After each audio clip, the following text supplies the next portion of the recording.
The other guy, but you're all right. The old No, the old guy, you're the young guy. Okay, now.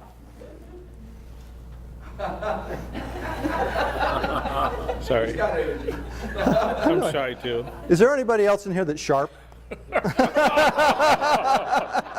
Wait, I have my Gerber on now. Go ahead.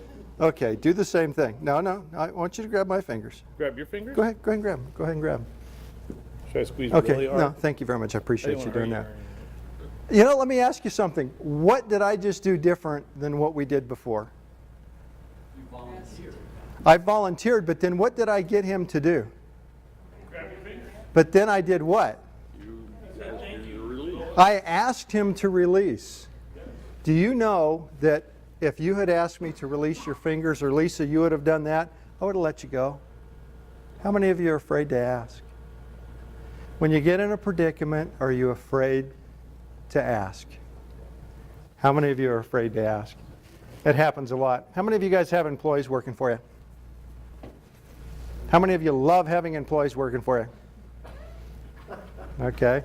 Now, how many of you are an employee? Okay. Okay, Michelle, I'm going to ask you a quick question. Who do you work for? No, come on, now. Think about this for a minute. Who do you work for? Who do you work for? Think about it. Who do you work? Look, let's help her out now. Who do you think she works for? Jim Sue. Okay, keep going, keep going. I'm going a direction with this. She works for the people who go into that hospital for services. Okay, very good. We're getting in the right direction. Let me ask you something, Michelle. When you go home at the end of the day and you take that paycheck home from Ridgecrest Community Hospital, do you spend the money on the hospital or do you spend it on?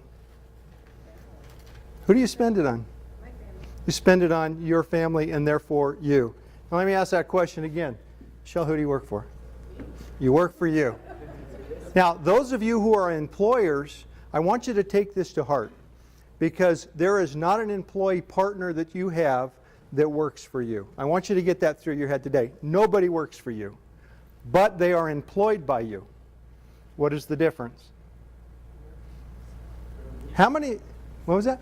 I said their allegiance is to themselves first. Okay, and is that a safe assumption that we do the same thing? Yeah. So why is it that we're afraid to say that I don't work for you, sucker? I work for me. Well, you might get fired if you work for the Richard Hospital.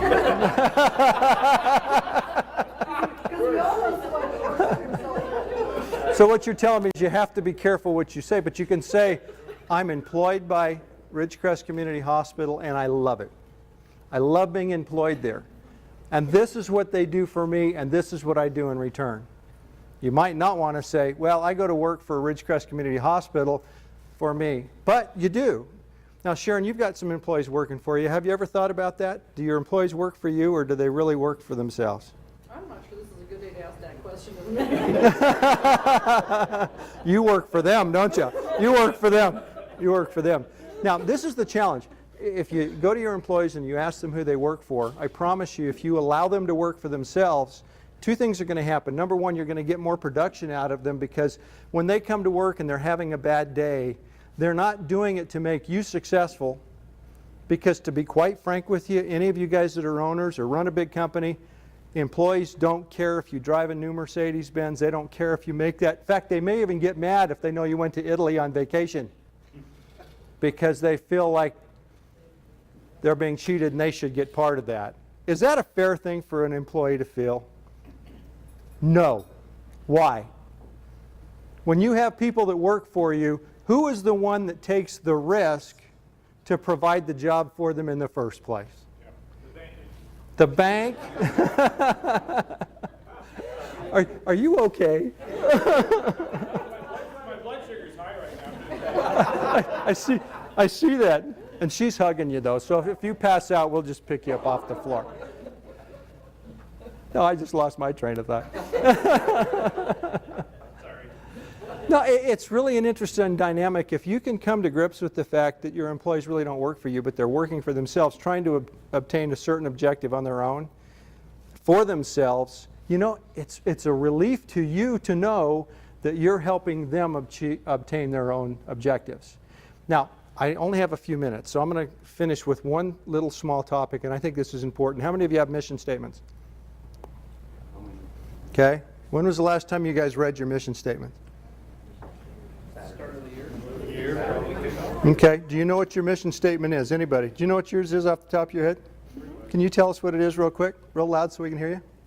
Our goal is to make our customers look good. And that's it? That's it. Okay. Her goal is to make her customers look good. Now, let me ask you something. That mission statement is written by who, for who? It was written by me for my company. Okay. But was it written for your employees? Yes, I think they buy into that. Do they? Yep. Okay. And so how do you facilitate that? I talked to them about the reason why we do what we do. We do what we do so we make our customers look good through their printed materials. Okay. Go ahead. She also mentors her employees so that they get better at it.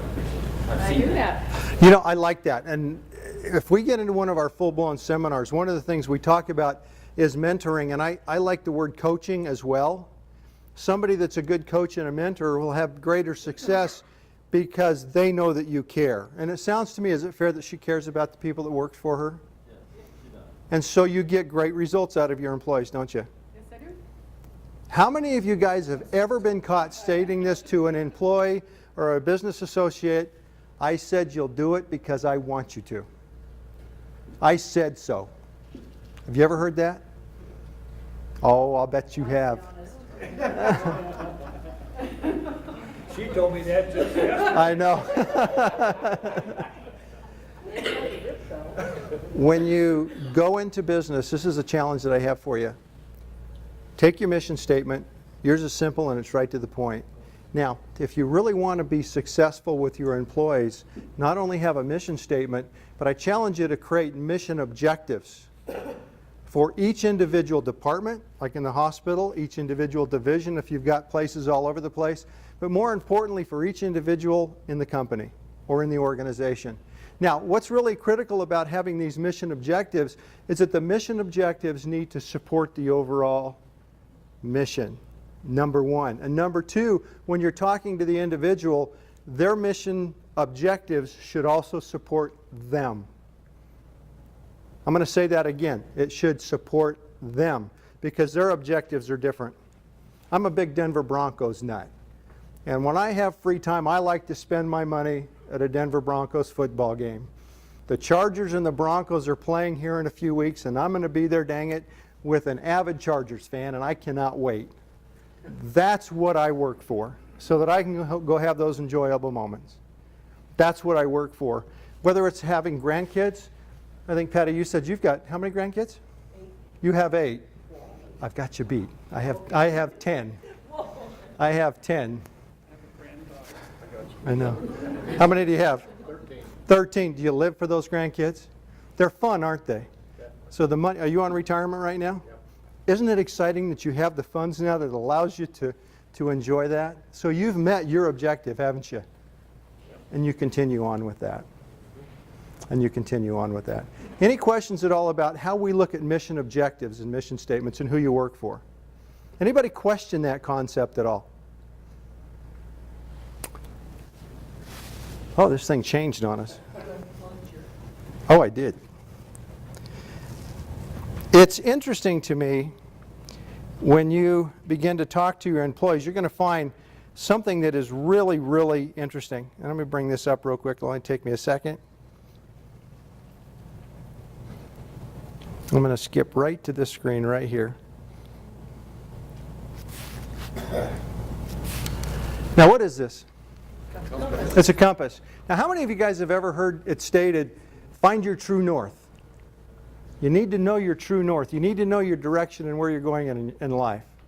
Now, I threw this question at somebody, a friend of mine yesterday, and I said, if you want to go to Cancun and you're here today, are you going to go north? No, so is that really your objective then? If you want to go south, why would you want to find your true north?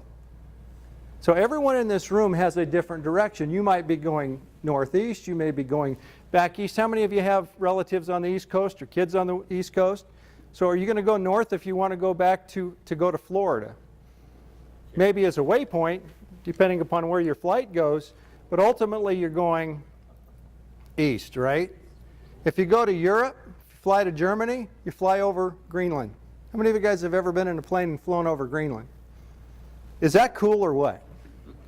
Now to get to England, you go what direction? You go north, don't you? So there's a waypoint, and because of the way the Earth curves, it's shorter to do that. I still haven't figured that out. You guys are engineers. You should know it better than I do. But the reality of it is you set a course based upon the direction that you need to go. And that as employees, as parents, as friends, you want to determine what that direction is. And then you plot out a map. And you have a series of waypoints to get there.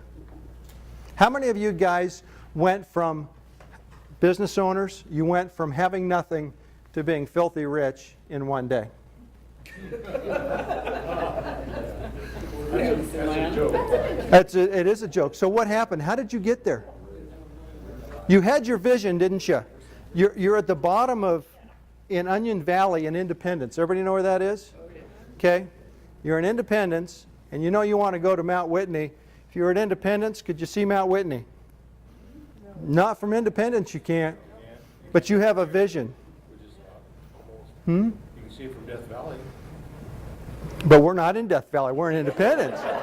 See, it's all a matter of perspective. You're way south, dude.